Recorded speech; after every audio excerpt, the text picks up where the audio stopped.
All right, welcome into today's show. Today I'm joined by Pitmaster from Janky Leg BBQ out of Benton, Illinois, Mr. Jordan Kirkpatrick. And I was able to connect with Jordan. Jordan and I actually cooked next to each other at the Famous Days All-Star Barbecue Showdown several weeks back in Nashville, Tennessee, actually Hermitage, Tennessee. And Jordan is traveling today on his way to a double, so we appreciate him joining us. Jordan, thanks for joining us. How you doing? Good, buddy. Thanks for having me. Awesome. Well, so Jordan comes out of Southern Illinois, Benton, Illinois to be exact, which is not too far from my hometown of St. Louis, Missouri. And wouldn't you know it, we met in Nashville, Tennessee, of all places. So, and here we are. So let's talk about journey, because that's one thing I always chat about with our guests. I think it's really, really important. Something I'm super interested in is the journey into all of this. So your journey, talk to us about your journey into barbecue, and then talk to us about your journey into competitive barbecue. Sure. So I was always into cooking, really, just out of high school, single guy and whatnot. Never really had ever touched a smoker, to be honest with you. It was always just kind of a Weber kettle or something along that line. Mm-hmm. But I got into car sales, and my boss, with car sales, you know how it is, man. It's all commission based, so you're always kind of on the grind.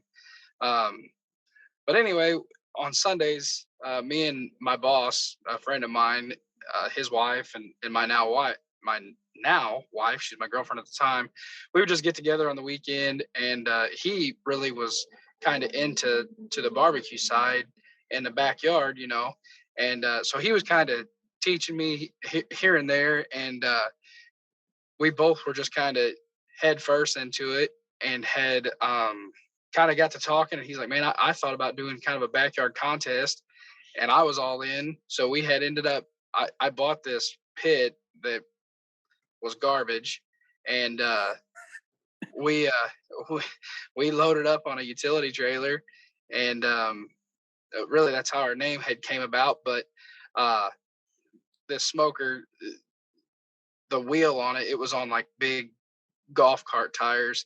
The frame on one of them was, when we bought it, it was bad. And so me being me thought, you know what, I can figure this thing out real quick. I'm going to get a hold of a guy who's a fabricator, get this wheel fixed up.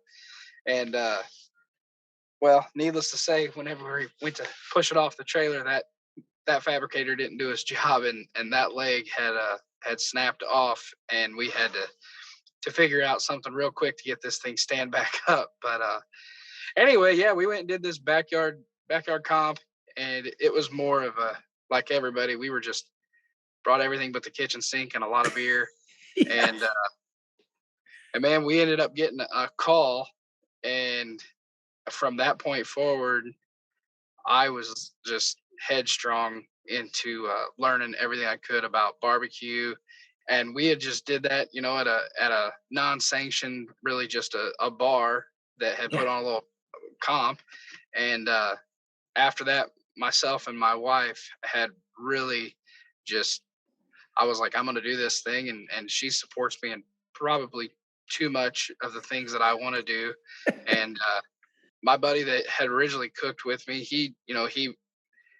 he's a sales manager for a car dealership, so he was always busy, and I was just a salesman, so I kind of had the freedom of saying, hey, I want to do this. But anyway, a good friend of ours that's actually my neighbor, he decided that he wanted to come on to the team, and really the rest is history. I love it. And so when did you, so what time frame was this? Like, when was this? This was in 2018. Okay, so started basically non-sanctioned events, a lot like most people, you know, they start small, kind of work their ways up. So when did you make that jump into sanctioned pro? So I think in 2018, we cooked 3 comps. Yep. In 2019, I think we cooked 7 comps maybe. And then in 2020, I think we cooked 15 maybe. And then 21, we did 30 something. And this year we'll do probably 35 or more.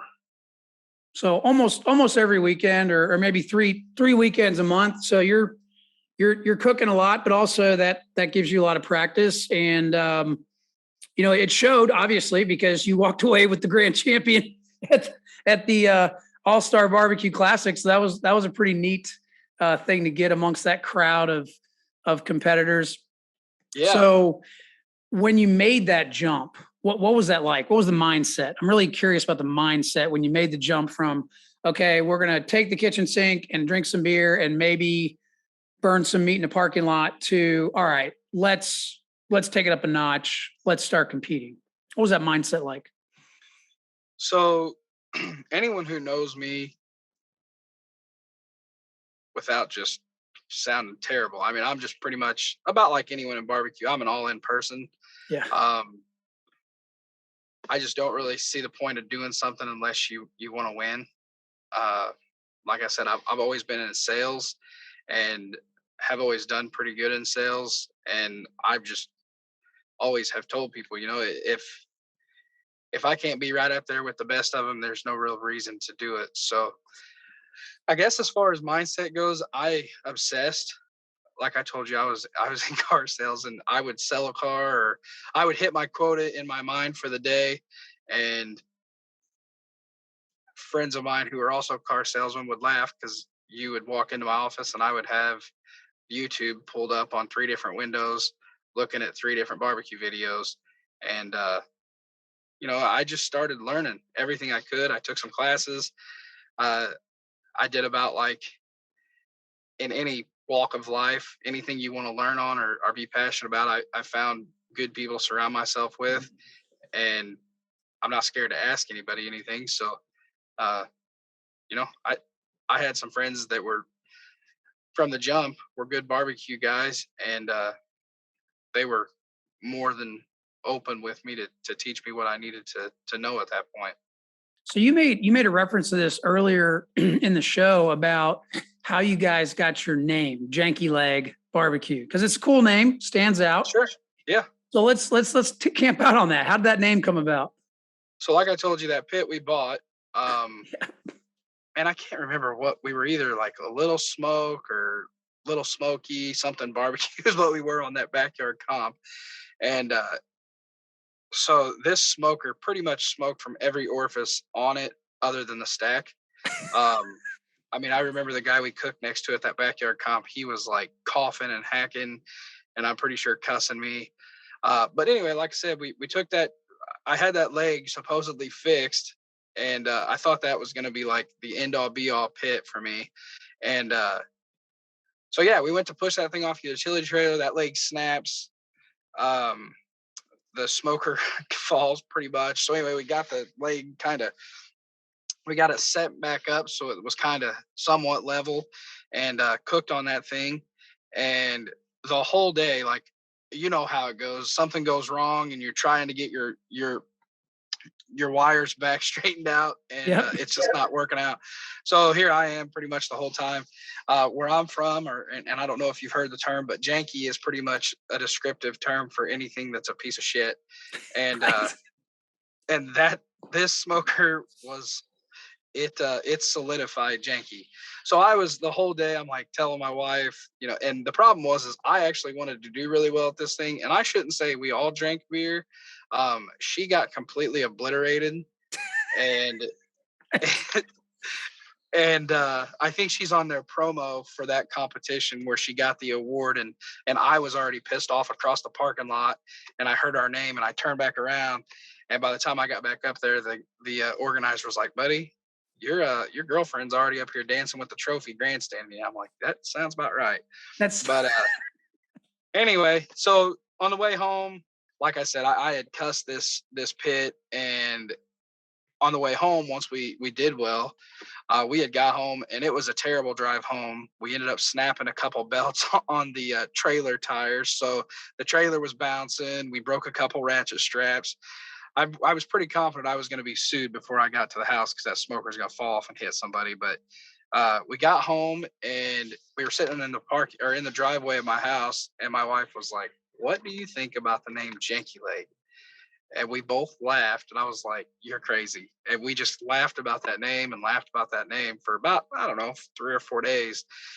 And I have a buddy who's into design, and I remember sending him a picture of me pushing the smoker up onto the trailer. I just sent that picture to him, and I said, just go wild with what you want to do, but I need you to come up with a logo for Janky Leg BBQ. And the next day, he sent me a pig that is me pushing that smoker, and it's the identical smoker up on a trailer, and that is where the name came from.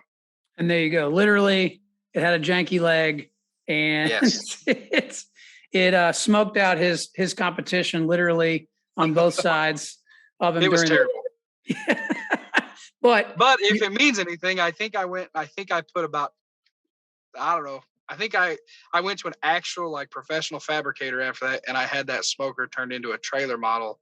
They changed it into a cabinet style. I mean, it was a beautiful pit, and I ended up selling it to a friend of mine. He still has it. And the smoker, I mean, I have side-by-side pictures of it, and from what I bought it to what it turned out to be, it was pretty nice. Kind of wish I had it back. So while we're camping out on smokers here, tell us about your setup. So obviously I saw your setup at the ABS event, or the not ABS, All-Star Barbecue Classic event. Sure. I know you got you got a stick burner, you've got the reverse flow Outlaw, right? It's a true offset. Okay, so true offset. Excuse me. Yep. So firebox on one side and the stack out on the other. And I'm curious. So I know there's like, I know that if you ask 100 people, you're going to get 100 different opinions about reverse flow, traditional offset. In your mind, like, what do you like more about the traditional versus the reverse flow? So the first pit I was telling you about that I had, it was a reverse flow. And to be honest, I didn't know a thing about barbecue. So I was just trying to get the food cooked. And to be honest, I had went from that pit to I bought actually a friend of mine, Brad Cox with Local Yokels. I bought his entire setup. Like I went to buy his toy hauler because my wife was pregnant and we had done a competition and it was a monsoon and she was pregnant and standing under this tent and water was just pouring all over us. And I remember after that competition, we slept in my truck. And that Saturday on the way home, she was like, if you really want to do this and you want me to come, you need to buy something that's decent. So anyway, I went to buy his trailer. And whenever we were at his house, he's probably the nicest guy in barbecue. I offered his dinner, the whole nine. Well, anyway, we were talking about smokers. He's like, you ever heard of Deep South? And I was like, never. And that's what he had cooked on. He's like, I'm actually buying a new one. And I was like, really? So anyway, we went out and we started talking. And as I told you, I'm in sales. And he opened the door by accident. And he was like, I mean, I might consider selling you the whole shooting match. And before he say anything else, I went to his boss, AKA his wife, and was like, so he's like, what would we sell it for? And she threw a number out. And before he could say no, I was like, hey, I'll write you a check right now. And so anyway, I bought a Deep South and went to the gravity feed. Absolutely loved it.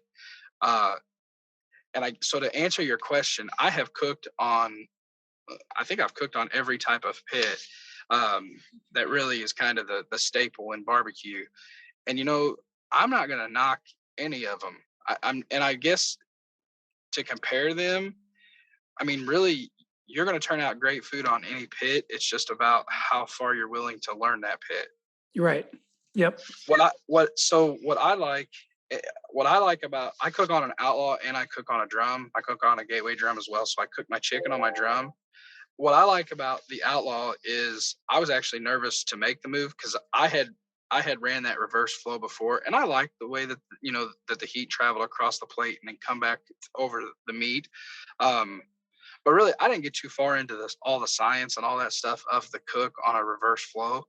But I knew that after I cooked on a Deep South a bit, I like the Deep South. I actually sold it to another one of my buddies, and I mean, I absolutely loved it. I loved doing big family events, Thanksgiving and whatnot with it, and I enjoyed it with barbecue comp. But when I went to an Outlaw, it was just something for me. I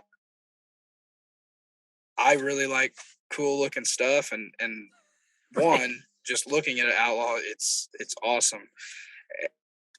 the way that it cooks is bar none. I was nervous, you know, like how much am I going to have to tend to this thing? Am I going to have to throw a stick every 30 minutes? Is it going to hold temp? Is it going to do this? And I took it to a comp in Missouri, my very first cook on it. I hadn't even practiced at home. Like, I had bought it, and at the time I was opening my own car dealership, so I was constantly busy with that. And we didn't really get to practice hardly at all. Took it to a comp, and I think we finished 5th overall with it, and it ran flawlessly. But the best thing I would say about the Outlaw Pit, in my opinion, is the builder. I don't know if you know who Jay Craig is or not, but he is hard to beat. He cares about his product. He cares about his customers. I mean, he's one of the only people I know that whenever he builds you a pit, he's either the best salesperson that ever walked, or he truly, genuinely is that excited for you to get one. Right.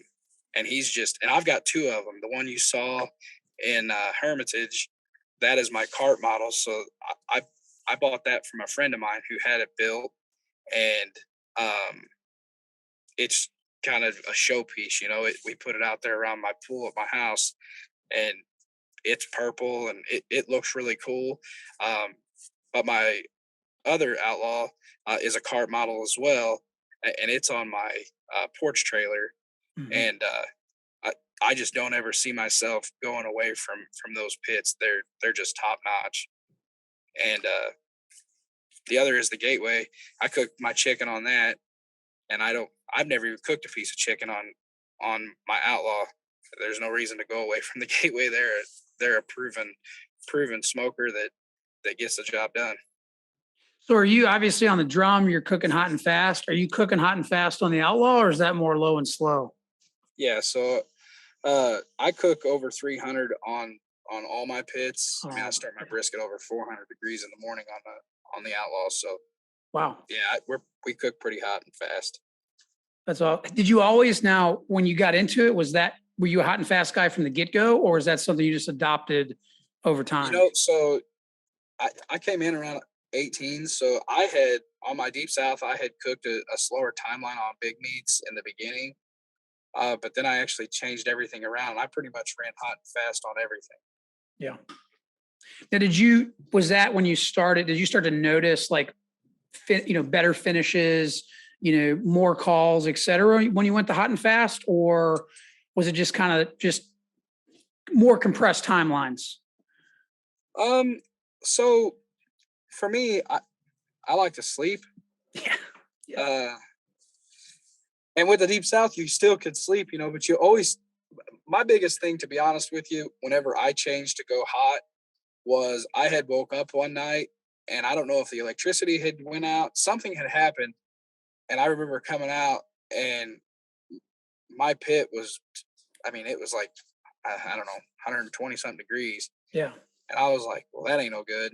And we struggled and struggled and struggled to get it back. And finally we ended up, I don't know if the fan started working again or exactly what happened, but we got it back and we finished the cookout.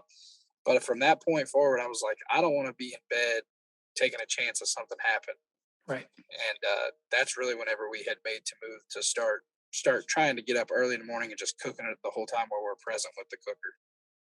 Exactly.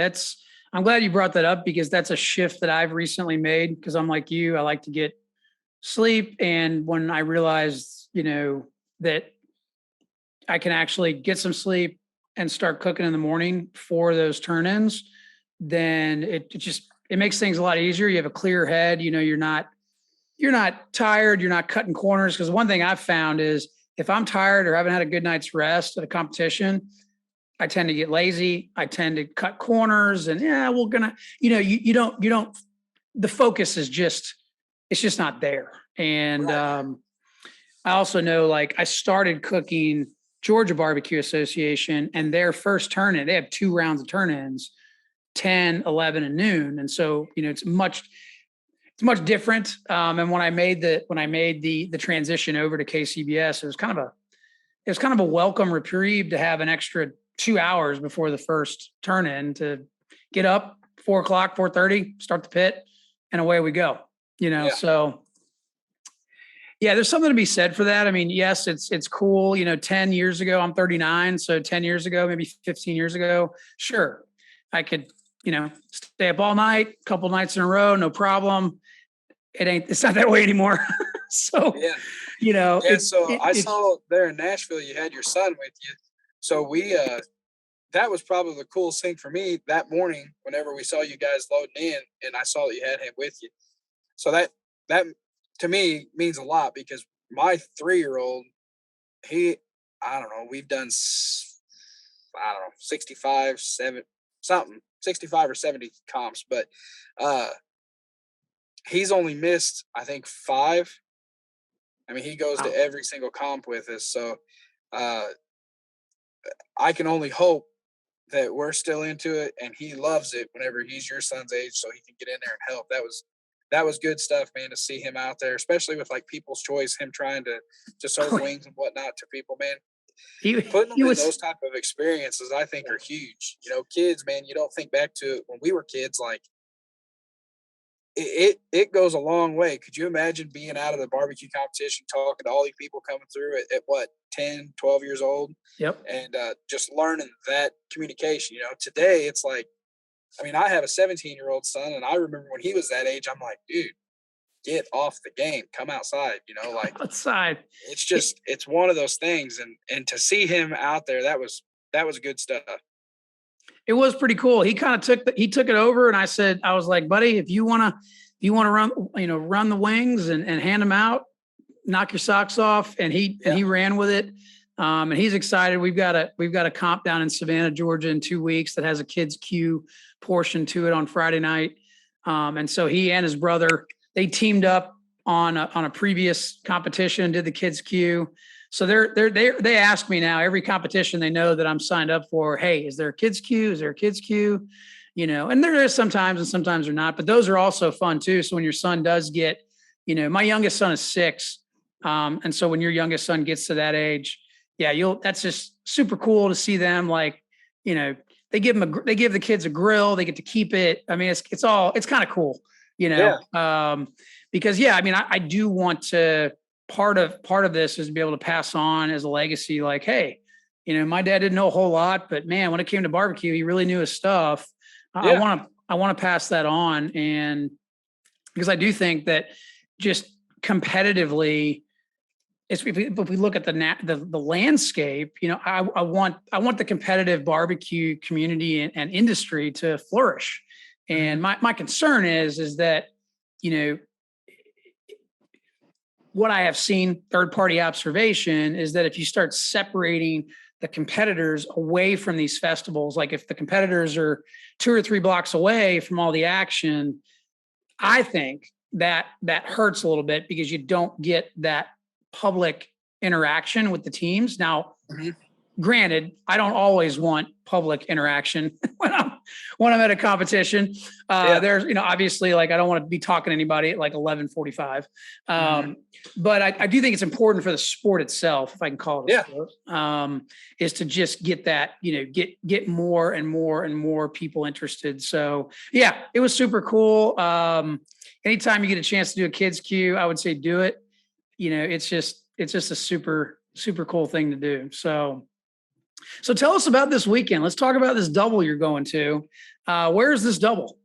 It's in Dodge City, Kansas. So I think it's about it's 10 and a half hours or so from my house. That's why I'm leaving today. So normally it's myself, my wife, and my buddy that cooks with us. And on these long ones, it's real hard to get them to go. It's kind of a joke. So I'm self-employed. My wife was a state employee and he's a tight ass. So he ain't trying to, he tends to drive himself and she ends up showing up by herself. So everyone gives me a hard time. Like, hey, all these fuel prices and you're paying for yourself and your wife, and then he's coming. So I'm like, well, so he normally drives separate from me, and me and him, we do the cook. He is, like, in my opinion, he's as close to a master carpenter as you could get. He's probably the best carpenter that I've ever seen.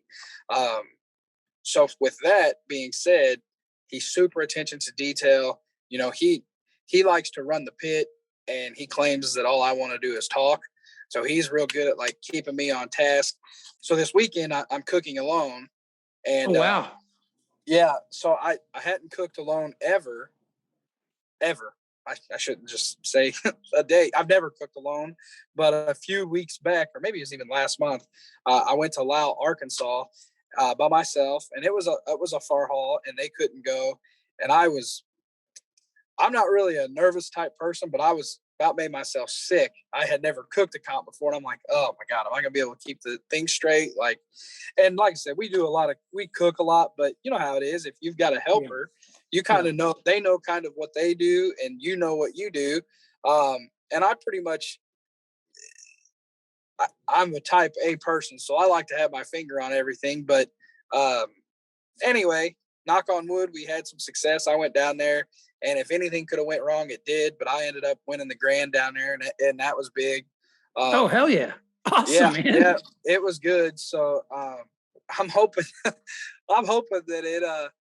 it works out down here but man, there's a lot of top teams going to be at this comp, and that's the good thing. You know, you know how it is in barbecue. Your closest friends, you know, Bill and Andrea Hine with Triple H Barbecue. I mean, they're one of the hottest teams right now, but they're one of our best friends. And we went on a streak. I don't even know. We cooked when I say next to each other, like his porch and my porch, we probably could have reached out and high-fived each other. We were that close. And we cooked 4 or 5 comps in a row that way. And he ended up, he granded, I reserved. And then another one, very next weekend, he grand back to back, and Chris Schaefer with Heavy Smoke ended up beating me out by reserve by a point. And all 3 of us are really good friends, but we joke about it with Bill. It's like, man, can you just get away from me so I can try to have a little bit more success? And sure enough, so he holds it over me. He didn't cook at Lyle, Arkansas, and I ended up winning it. So on the way home, when I talked to him, he's like, hey, you're welcome. I'm like, yeah, I hear you. But they're great people, man. And there's so many good people in barbecue that you talk the big joke, you know, and then everyone says it when you start out in barbecue. You know, you have your real friends and you have your barbecue friends. Well, the next thing you know, your barbecue friends are damn near your real friends. That's right. But yeah, so I'm excited about this weekend. The only problem is it's a double, so I'm like sitting here going, I'm a pretty big boy, and my claim to fame is I'm an all-star stationary athlete. So it's like, right. How is this going to go with this double back-to-back? I'm liable to have a heat stroke or who knows, not be able to get this thing out. I could do one day by myself. I don't know about 2.